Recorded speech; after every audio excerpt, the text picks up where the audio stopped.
કહેવાય છે કે દીકરી ઘરનો દીવડો હોય છે, પણ સાહેબ, જ્યારે એ જ દીકરી દુઃખી થાય ને ત્યારે તમારા ને મારી બંનેની આંખ આંસુથી ભીંજાઈ જાય છે. તો ચાલો આજે આપણે એક એવો જ કિસ્સો સાંભળીએ. હેલો ફ્રેન્ડ્સ, આજે આપણે સીમાબેન પરમારના ઘરે આવ્યા છીએ. એમને એક નાની દીકરી છે, બે દીકરી છે. એક નાની, આ મોટી દીકરી છે. તે જન્મથી 100% વિકલાંગ છે. તો આપણે કઈ રીતે છે, શું થયું છે એની વિશે આપણે જાણીએ.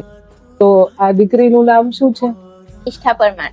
નિષ્ઠા નામ છે. કેટલા વર્ષની છે? 9 વર્ષ. 9 વર્ષની છે. અચ્છા, અને આ દીકરીનું નામ? રિદ્ધિ પરમાર. રિદ્ધિ. એ કેવડી છે? એ 3 વર્ષની, ત્રીજું ચાલી છે રનિંગ એનું. ઓકે, તો આમને બીમારી શું છે?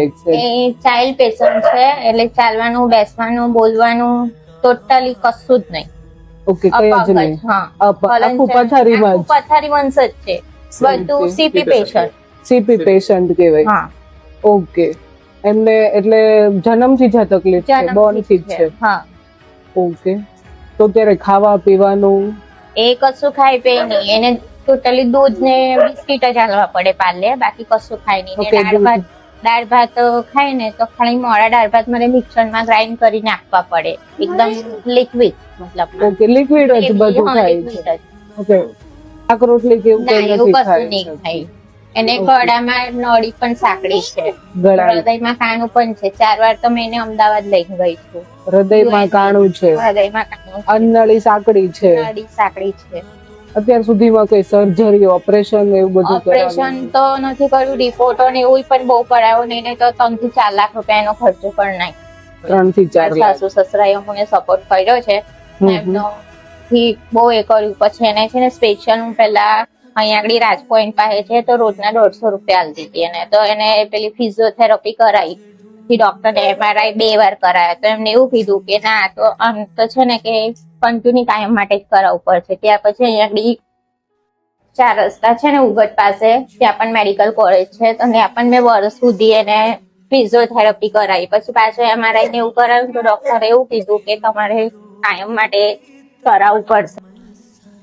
તમારા હસબન્ડ શું કરે છે અત્યારે? એ રિલાયન્સમાં છે. ઓકે, એટલે તમે અત્યારે રિલાયન્સમાં છો. ઓકે, તો તમારું ઘર ને બધું કઈ રીતે તમે મેનેજ કરો છો?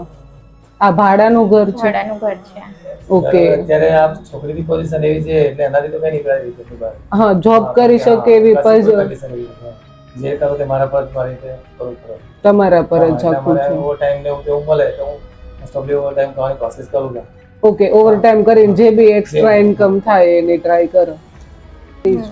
એ શું કામ લીધેલા છે? એને વેન્ટેની પર 2 મહિના રાખેલી હતી ને, એટલે સૂતું રહ્યું, આમ તેમ ફેરાયો ને, એમાં એને સુતા આખું કાણું પડી ગયું. અચ્છા.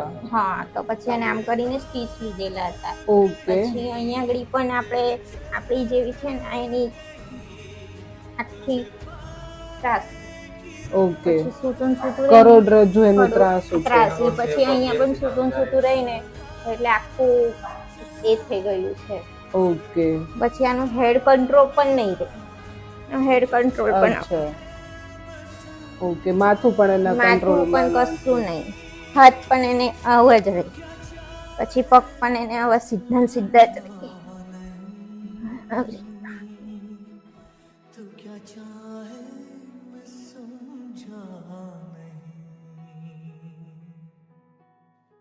બધું જ અમારું એક ગ્રુપ છે પિંક રિવોલ્યુશન કરીને, એમના સાથ અને સહકારથી, પ્લસ એક અંકિતાબેન જિગ્નેશભાઈ ખેની કરીને છે, એમના સપોર્ટથી અમે તમને આટલી હેલ્પ કરી શક્યા છીએ.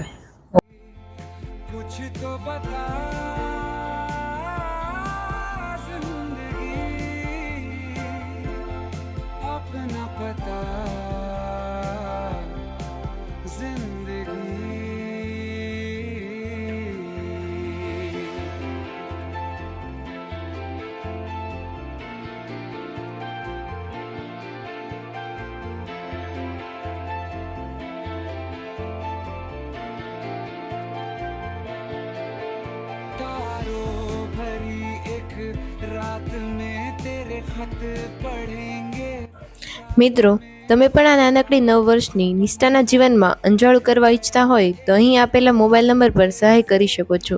આભાર. शिकायत करना तू थोड़ी शिकायत मैं